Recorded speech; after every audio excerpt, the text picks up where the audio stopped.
who are the best forwards to be owning in your FPL team for game week 1. Today, we're going to be answering those questions. We're going to be going through, is it as simple as buying Erling Haaland? Is Alexander Isak the most essential player in FPL this season? And we'll be looking at some of those cheaper forwards in the likes of Chris Wood, João Pedro, and Muniz of Fulham and saying which of those I prefer for game week 1.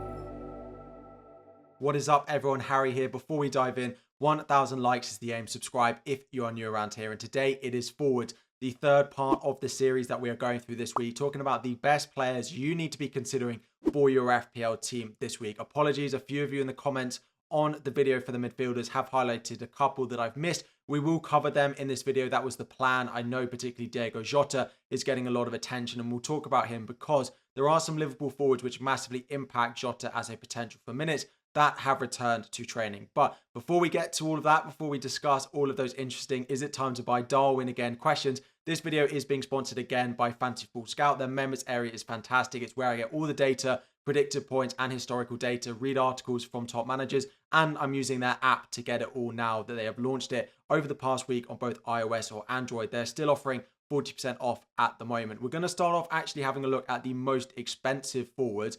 Feel like some of these are becoming slightly more popular than some of the others, which are creating a little bit more of debate. We have got Erling Haaland in here just as a little bit of a comparison point. I am going to do a video on the premiums that will be out tomorrow for you. We'll be discussing Haaland in comparison to Salah, in the likes of Son, Foden, Palmer, Saka. But we are going to put him in here just so we can have a comparison to some of the others. Because if you're going with Erling Haaland, it's very difficult to own, for example, Watkins and Isak with him. But if you go without Haaland, then maybe you can afford both of those. Now, the first thing to highlight here is the data for Erling Haaland is so much better than pretty much every other forward that we've got, apart from one, which is Alexander Isak.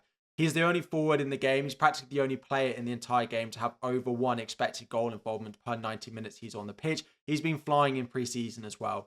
He is 15 million though, so there is a bit of a debate, should you be spending that much money on him? But he is head and shoulders above the others in terms of how much output you're likely to get from him. And it is a reasonable price tag for him. Now, when you look at some of the others, you start to look at Watkins, Havertz, and Isak, who sit in that sort of more expensive bracket. There are some at 7.5 million we'll discuss in a moment. But Alexander Isak's data is head and shoulders above both Watkins and both Kai Havertz.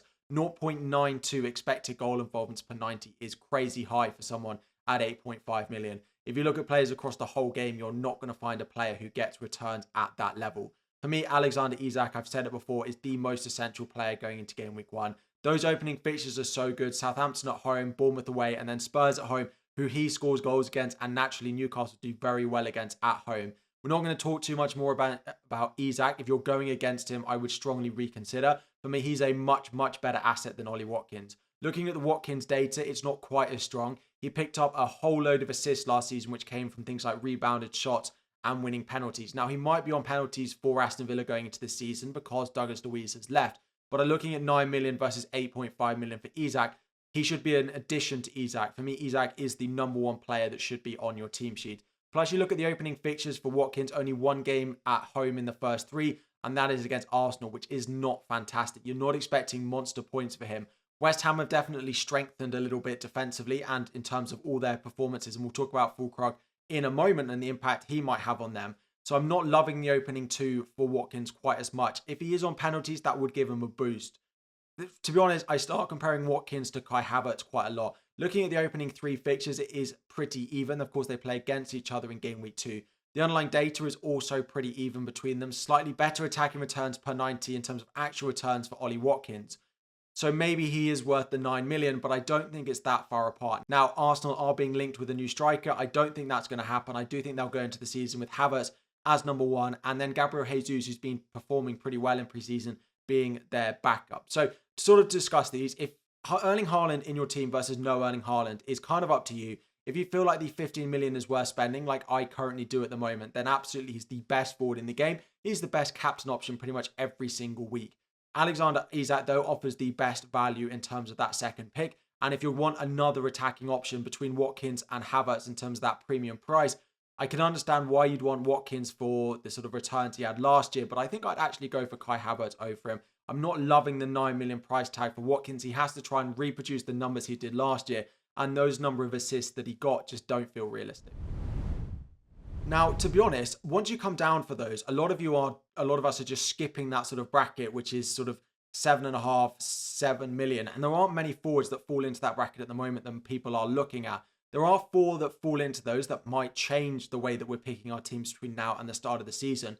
Those are Dominic Solanke and Ivan Toney, and then Darwin Núñez and Gakpo. Solanke and Toney, if they were both to stay at their clubs, I don't think they're picks for game week 1. Their opening fixtures are not that great. They are also being linked with moves away. And if they were to move after the start of the season, because of course the transfer window does carry over until the end of August and we're into game week 3 by then. And if they were to move before, sort of after the deadline, before the end of the transfer window, that would mean they might miss a couple of game weeks before they starting for their new club and, after they're playing for their current club. Now, both of them are linked with moves away. Solanke in particular is being linked with Spurs. Again, I think we're getting very, very close to game week 1 for that transfer to happen and for him to be ready to start in game week 1. I don't think that is likely to be the case now. So Dominic Solanke falls off the radar for me. He might be one we consider if he moves to Spurs once that transfer happens and we see him starting games. Similarly for Ivan Toney, he's also linked with Spurs, but it does look like Ivan Toney is actually quite likely to be staying at Brentford this season. But again, looking at that opening fixtures, he's hardly featured in pre-season for them as well, as he does feel like he's trying to force a move. So keep an eye on Solanke, but given how close we are to the start of the season, if he does sign for Spurs, I don't think he'll be ready to start the first couple of games. And then Ivan Toney at the moment, I'm just not certain about what's going to happen with him. Then we start to look at Liverpool, and we can add in 2 midfielders that I didn't speak about in the midfielder video in Diogo Jota and then Luis Diaz as well, alongside Szoboszlai, who we mentioned, and Harvey Elliott as well. There are so many options in that forward line. They have a friendly next weekend, which might start to give us a little bit of light about who is likely to start. If we knew that any of those sort of Gakpo, Darwin, Jota, Diaz options were going to start for Liverpool on a consistent basis, they would be fantastic picks in the game. However, at the moment, we are falling into a similar bracket of how we felt with them last season, where we just don't know who's going to start. Some people think it's going to be Gakpo that will get that forward spot because of that link up from a national point of view with Arne Slot. Some thinks that it will go with Darwin because there were rumours that Arne Slot has told Darwin he wants him to be his main man. Diogo Jota is the one that's been playing in pre-season. And then last season, it was Luis Diaz on the left wing, who was actually the most nailed under Jurgen Klopp. So basically, at the moment, you can try and do your best to predict about who it's going to be, but I can't give you a recommendation. Jota has played the most minutes in pre-season, but keep an eye on that final Liverpool pre-season game because that should give us an extra bit of information about exactly who it's going to be. If we get that information and it looks clear that any of those 4 are going to be starting the first few games, then absolutely we should be considering them for the start of the season. Their underlying data for a player at 7.5 million is pretty incomparable to many other players in the game, whether it's midfielders, whether it's forwards, or even in the defence. So do keep an eye out because one of them might start to nail down that slot. There was a lot of chopping and changing under Jurgen Klopp, which we might not get under Arne Slot. So keep an eye out. At the moment, if I had to predict, I would say Diogo Jota is the one that I think is likely to start the beginning of the season just because the others haven't had a pre-season. But that doesn't mean that going into game week 2 or 3, we might see something a little bit different. And then we look at those 6 million under options. So for me, these are the top 5 that I think you should be considering here. We've got Chris Wood at Nottingham Forest. We've got João Pedro at Brighton. We've got Muniz of Fulham. Dominic Calvert-Lewin, who has been scoring goals in pre-season at Everton, who I think we should consider as a differential. And then Adam Armstrong at Southampton as another 5.5 option. Now, when you start to have a look at some of the underlying data, you do see João Pedro come massively to the front. He has also been returning to Brighton training. It is non-contact training at the moment, though. He hasn't featured in any of their pre-season games.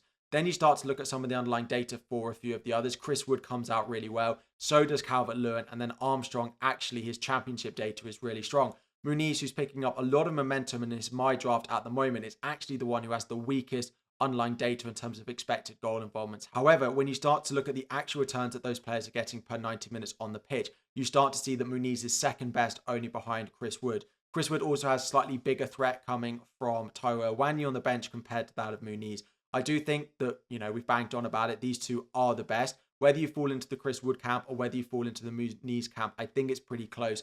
Muniz does play 2 newly promoted teams in the first 3, but does go away to Manchester United in game week 1. Now, if you were to extend it to game week 4, Muniz has another good fixture, whereas Chris Wood plays against Liverpool, and suddenly the fixture ticker starts to look a little bit difficult and a little bit different if you start to extend that a little bit further. João Pedro, for me, he is on penalties, as is Calvert-Lewin. and that does give them a little bit of a boost. Now, Calvert-Lewin has this thing around him where he gets injured all the time, but if you actually look at his minutes last year, he was pretty reliable for Everton, and they have 2 home games against Brighton and Bournemouth at home in their first 3. So that is pretty good, and I do think you should have a potential look at him. I'm just not certain that, Everton score enough reliable goals compared to maybe a Nottingham Forest or a Fulham or even a Brighton. If you do think that João Pedro is likely to start the season, he should be on radar. But again, those first 3 fixtures for me, I don't love. Adam Armstrong for me is probably the better of the 5.5 million options. But again, you are trying to predict a championship side and how well they're going to do in the Premier League. I would be going for Muniz or Wood. It is personal preference. I have Muniz in my team at the moment. Again, the online data is not quite as good, but he has been given the number 9 shirt. He has been looking good in preseason, as has Chris Wood. It's pretty close between the two, and it might go down to the wire about which one I buy. But at the moment, I'm going with the ranking of Muniz first, Chris Wood second, Armstrong third, João Pedro fourth, and then Calvert-Lewin in at number 5 out of those 5. But it is pretty close, particularly between those top 3.